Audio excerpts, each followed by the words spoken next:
Welcome back everyone to ZumaFan. So the Paw Patrol have a brand new YouTube series and a podcast. We knew that they were coming, and having finally watched them, I have thoughts, so let's dive in. So let's first talk about Paw Patrol to the Rescue. We have 3 videos, or episodes, whichever you like to call it, out already. And the first 2 focus on Skye, and the third one focuses on Chase, and I assume that we're going to get more videos to come that focus on the other characters. Each video is around 2 minutes, so it's not that long. It really is just a focus on the mission, so there's no time to waste on anything else. The first video is Skye saves a firework bike. In here, Daring Denny X tries to jump a ring of fireworks, but one of the boards on the ramp comes loose, so he accidentally hits into the ring, which one of the fireworks then comes off, hits into the back of his bike, and then launches him into the air. Skye, who is coming home from Barkingburg, now has to go on this mission to save him. A lot of wacky stuff happens, but eventually Skye does save the day. For a first time episode or video in this series, I think it's pretty alright. It doesn't do anything incredibly well, but it doesn't do anything incredibly bad either. It's sort of just in the middle for me. The next video is Skye rescues a rooster. In this video, Winningston and her rooster win a trophy from like this dancing thing, and an eagle comes out of nowhere and steals the trophy, which has her rooster inside of it. Skye alongside Winningston have to save the rooster and the trophy. Skye and Winningston do of course get it back, but the eagles aren't done with them yet as they chase them all around Adventure Bay. Skye even goes into like the Grand Canyon to like get away from the eagles, but they're still chasing her. These things are absolutely ruthless. But of course Skye is able to get away because she flies near a scarecrow, which ends up scaring the eagles away. This one is a lot more ridiculous than the first one, but I think it's a little bit more fun as a result. The fact that the eagles have like this bloodlust and they just keep chasing out of them no matter what they do, no matter how fast they go, I think is honestly really funny. I think it's also cool to see Rocky's garage again as the eagles are building their nests on top of it. But Winningston as a character is so forgettable that I had to look up her name while I was making this video. There's nothing memorable about her or her rooster. But overall, I think I enjoyed it just a little bit more than the first one. Then we had the last one I am going over, which is Chase saves the missing chicken. And this plot is a lot less complicated than the first 2, because it essentially deals with Chickaletta, obviously, as she chases after one of Alex's balloons that has a corn on it. Chase is then tasked to find out where she went. Eventually he does find her, a mission made easier because Chickaletta was painting with her feet earlier, and so Chase noticed the footprints on the road. Chickaletta is then rescued and brought back to Mayor Goodway, and that's how it ends. This one was probably my favorite out of the 3. I like the fact that it wasn't too complicated, it wasn't trying to do too much, it's a very simple mission, and I think that it succeeds at that. So the plots themselves aren't that bad, but what about the rest of the show? Like animation, voice acting, and music. When it comes to the animation, I think it's alright. They brought back the original designs of the characters, which was really nice to see. And we also got the suits and vehicles from Air Rescue, which is something that we only had in the new animation and design changes, but now we get to see what these all look like in the original designs. And I think that is awesome, but the animation is very cheap. We might have the original designs, but the animation is not at all the same. It feels like something that you would see in like a video game cutscene. Something from the PS2 or PS3. And all the characters are oddly bouncy for some reason, which is a complaint that I had when they updated the animation and designs, but here it is constant and way more noticeable.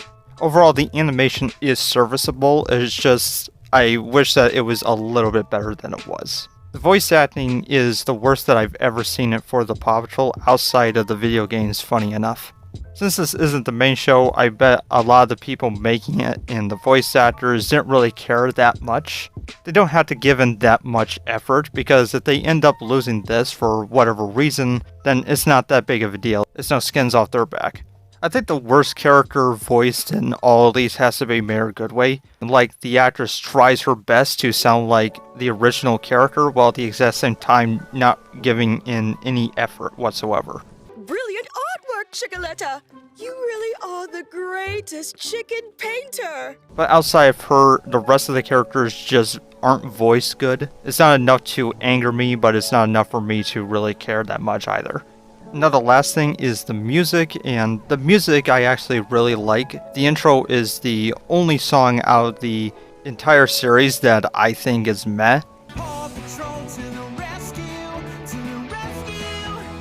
Paw Patrol to the rescue. It's short, it's sweet, it gets to the point, but overall it's not that good of a song. I think it's probably the weakest out of any of the Paw Patrol intros out there.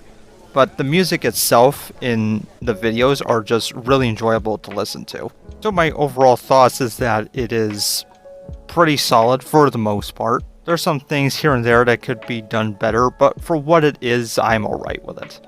I think the thing that frustrates me most is the fact that the Paw Patrol has become more about the missions and the problem solving than anything else. It takes a precedent over all the characters and their developments and friendships and all that. And I feel like if you were going to do a mini-series like what this is on YouTube, then wouldn't you want to focus on the characters just doing something in their day-to-day lives? Imagine spending 2 minutes of that time just hanging out with the characters, seeing what they're doing, how they enjoy their day when they're not out doing missions and saving people and all that. What does life through the eyes of a puppy look like? To me, that would be way more enjoyable to watch than To the Rescue. We already have too many rescues. It's time to take a step back and just relax. That's been my main complaint of the Paw Patrol for years. And I have already accepted that the main show isn't going to do that, but when you have something like this, where it doesn't have to worry about taking risks and failing, where it can basically just do whatever it wants, why not focus on the characters and their lives? The main thing that it can do is make us like them a little bit more than we already do. This doesn't make To the Rescue bad, but it sort of makes it out as a missed opportunity. But those are my thoughts to Paw Patrol To the Rescue. Now we have the Paw Patrol podcast.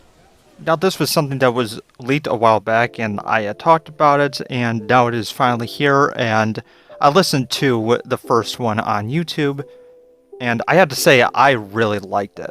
The title of it is called Paw Patrol Soars into Dreamland Podcast. Good night, bedtime stories, number 1. And the description reads, tune in for a cozy night at the Barking Bird Castle with Skye and Everest from the Paw Patrol. Spend the night with the pups as they go on a mission to ensure the princess gets a good night's sleep in preparation for her royal ball in the morning. And that is what you get out of this.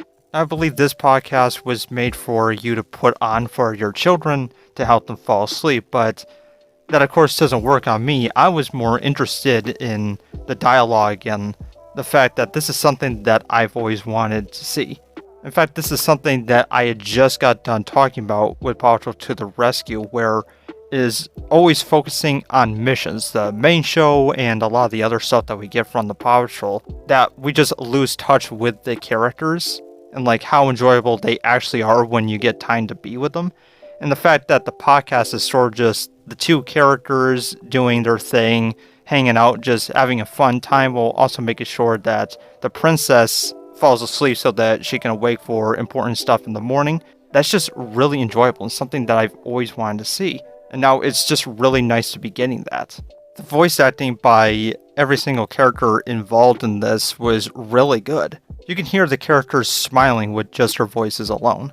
And since the voice acting is so good, you don't need anything visual going on. Although I still would have loved to have seen this like animated and all that, I still think that it works the way that it does. We also have some songs that are thrown in, and the songs themselves aren't like that great, but there was one specific song that I really liked. So Skye and Everest had to open up this box, but it can only be opened with a song.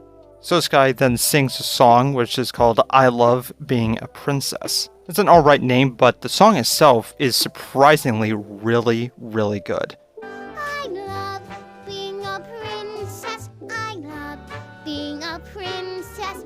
The Paw Patrol have been singing for a long time now, many years, and A lot of the songs aren't really that good, and you can tell that they use heavy amounts of autotune on the characters to make them sound even a little bit enjoyable. But here, it doesn't sound like any autotune was used. I could be wrong, maybe there was some that was used, but for the most part, it sounds really natural. It reminded me of something that you would hear from the Backyardigans, and if you haven't listened to the music from the Backyardigans, I recommend you go listen to it because it is just incredible. And I Love Being a Princess is getting close to that. So overall, the first Paw Patrol podcast I think is a success. It is really good, and I am looking forward to more with the boys, especially. I want to see like what the other pups will be doing. I am really looking forward to it, and I recommend you all go and listen to this one. It is just a wonderful time. But yeah, those are my thoughts on the 2 new Paw Patrol things that have come out. I want to hear what you think about it, so let me know. Thank you guys for watching, and I will see you later.